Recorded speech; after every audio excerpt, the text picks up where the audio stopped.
Jack London, The Little Lady of the Big House, Part 65. Graham knocked out his pipe, took a final sweeping survey of the strange room which was the last world in comfort, pressed off the lights, and found himself between cool sheets in the wakeful dark. Again he heard Paula Forrest laugh. Again he sensed her in terms of silver and steel and strength. Again against the dark he saw that inimitable knee lift of her gown.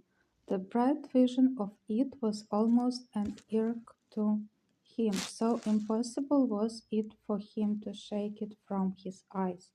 Ever it returned and burned before him, a moving image of light and color that he knew to be subjective, but that continually exhausted the illusion of reality.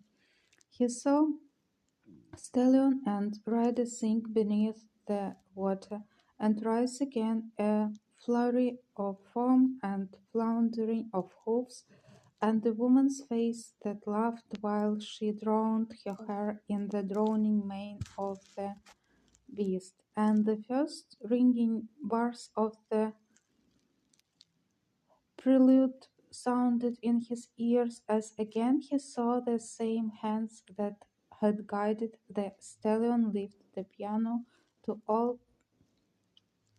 Rachmaninoff's pure splendor of sound. And when Graham finally fell asleep, it was in the thick of marveling over the processes of evolution that could produce from primeval mire and dust the glowing, glorious flesh and spirit of woman.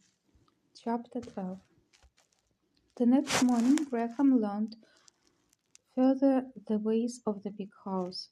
My had partly imitated him in particular things the preceding day and had learned that after the waking cup of coffee he preferred to breakfast at table rather than in bed. Also, my had warned him that breakfast at table was an irregular affair, anywhere between 7 and 9, and that the breakfasters merely drifted in at their convenience. If he wanted a horse, or if he wanted a swim, or a motor car, or any range medium or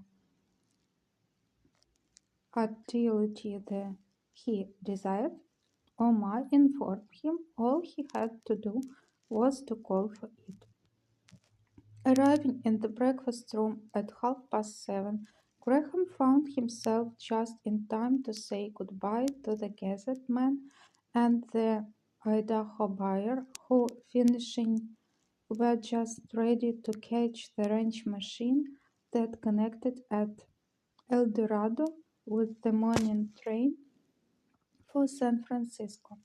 He sat alone, being perfectly invited by a perfect Chinese servant to order as he pleased, and found himself served with his first desire, an ice-cold sherried grapefruit, which the table boy proudly informed him was grown on the range.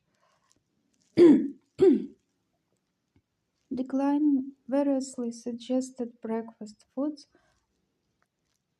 mashes and porridges, Graham had just ordered his soft boiled eggs and bacon when Bert Wainwright drifted in with a casualness that Graham recognized as histrionic when 5 minutes later in boudoir cap and delectable negley Ernestine Destern drifted in and expressed surprise at finding such a multitude of early risers.